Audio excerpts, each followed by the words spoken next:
Ratusan koper milik jemaah haji Indonesia mulai dikumpulkan di area pemundokan untuk melewati proses penimbangan awal sebelum diangkut ke bandara.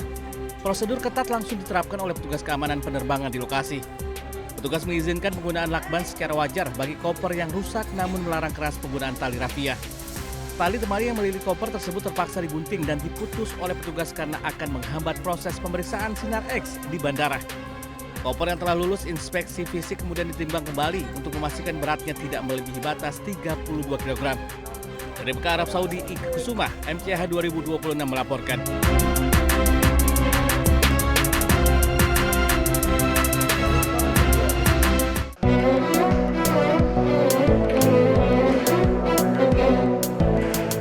Video amatir merekam proses pembongkaran koper jemaah haji yang terdapat air zam-zam di dalamnya. Petugas penyelenggara ibadah haji PPIH Arab Saudi mengingatkan jemaah haji Indonesia agar mematuhi aturan bagasi saat pemulangan ke tanah air. Salah satu pelanggaran yang masih banyak ditemukan adalah penyimpanan air zam-zam di dalam koper bagasi. Kepala Daerah Kerja Bandara PPIH Arab Saudi mengingatkan jemaah untuk tidak membawa air zam-zam karena akan berpotensi dibongkar kopernya. Jemaah haji akan mendapatkan haknya berupa air zam-zam di tanah air yang telah didistribusikan ke asrama haji di kabupaten kota. Selain air zam-zam, jemaah juga diingatkan untuk tidak membawa barang-barang yang dilarang dalam bagasi maupun kabin, seperti senjata tajam, senjata api, dan powerbank yang disimpan di bagasi. PPIH juga mengingatkan batas barang bawaan yang diperbolehkan maskapai. Setiap jemaah hanya diperkenankan membawa satu koper bagasi dengan berat maksimal 32 kg, satu koper kabin maksimal 7 kg, serta tas paspor. PPIH berharap kepatuhan jemaah terhadap aturan bagasi dapat mempercepat proses pemulangan dan memberikan kenyamanan bagi seluruh penumpang selama perjalanan menuju Indonesia. Dari Jeddah, Arab Saudi, Eti Juitasari, MCH 2026 melaporkan.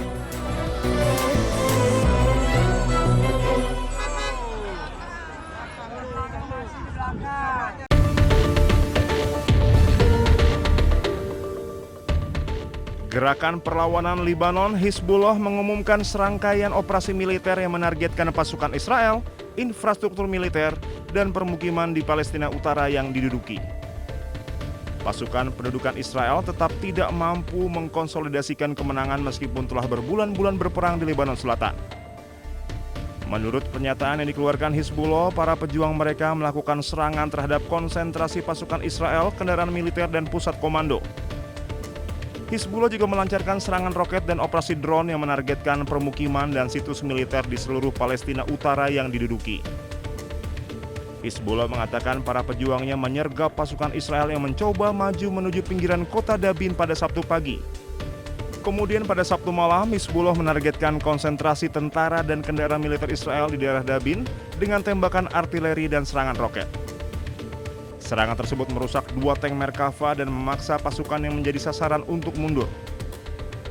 Hizbullah juga mengumumkan serangan roket yang menargetkan infrastruktur militer di Naharia dan kota Safat yang diduduki. Gerakan tersebut juga melaporkan menargetkan markas komando militer Israel di Naqoura dan Barak Yara dengan sejumlah besar drone serang. Serangan roket tambahan diluncurkan ke arah Kiryat Shmona dan infrastruktur militer di Karmiel. Hizbullah menimbulkan kerugian besar pada pasukan pendudukan Israel termasuk unit-unit elit dari Divisi ke-36 dan Brigade Golani.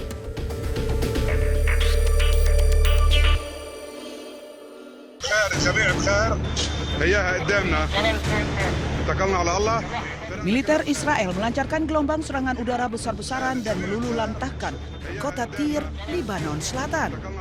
Serangan intensif ini terjadi di tengah kesepakatan perpanjangan gencatan senjata selama 45 hari yang sempat diumumkan pada pertengahan Mei lalu. Serangan udara ini menghantam sebuah rumah sakit Hiram Hospital di Tyre. Ledakan tersebut melukai sedikitnya 13 staf medis dan menyebabkan kerusakan parah pada fasilitas rumah sakit. Kementerian Kesehatan Lebanon melaporkan belasan warga sipil tewas dalam serangan ini, termasuk perempuan, anak-anak, serta petugas medis. Militer Israel, IDF, mengeluarkan perintah pengusiran paksa bagi penduduk lokal agar segera mengosongkan kota dan bergerak ke utara Sungai Zahrani. Dilaporkan hampir 80% warga Tyre kini telah mengungsi meninggalkan rumah mereka yang berubah menjadi puing-puing. Serangan di Tir ini beriringan dengan operasi darat militer terbesar Israel sejak pecah perang Libanon-Israel. Eskalasi berdarah di Tir dan Libanon Selatan ini memicu kecaman keras dari dunia internasional karena dinilai melanggar hukum kemanusiaan internasional terkait perlindungan fasilitas medis dan warga sipil.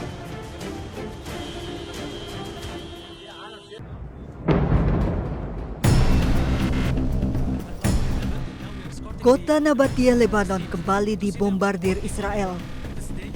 Di tengah gempuran dan kondisi gawat darurat, para medis dan relawan berusaha mengevakuasi warga yang menjadi korban serangan.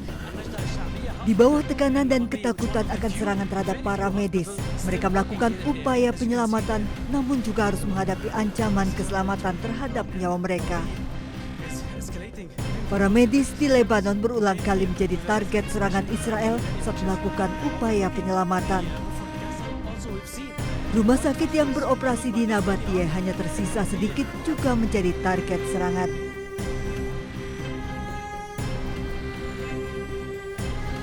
Para medis menjadi saksi kekejian Israel di garis depan di kota Nabatia yang luluh lantak. Kala serangan mereda, bahaya juga menghantui para medis Lebanon dari ancaman reruntuhan bangunan yang masih rapuh.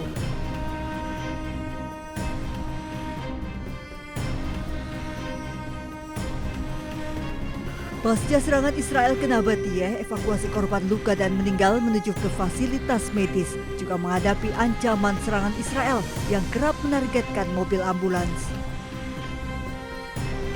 Kota Nabatia yang luluh lantak merupakan kota tua bersejarah peninggalan era Ottoman yang berusia lebih dari 5 abad.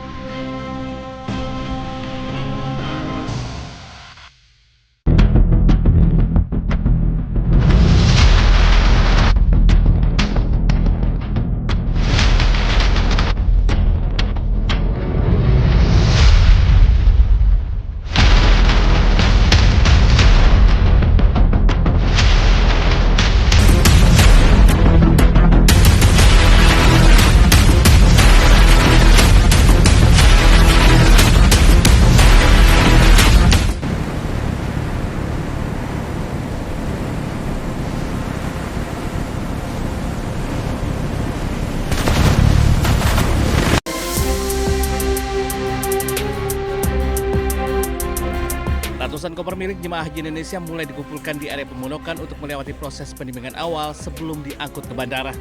Prosedur ketat langsung diterapkan oleh petugas keamanan penerbangan di lokasi. Petugas mengizinkan penggunaan lakban secara wajar bagi koper yang rusak namun melarang keras penggunaan tali rafia. Tali temali yang melilit koper tersebut terpaksa digunting dan diputus oleh petugas karena akan menghambat proses pemeriksaan sinar X di bandara. Koper yang telah lulus inspeksi fisik kemudian ditimbang kembali untuk memastikan beratnya tidak melebihi batas 32 kg. Dari Mekah, Arab Saudi, Ika Kusuma, MCH 2026 melaporkan.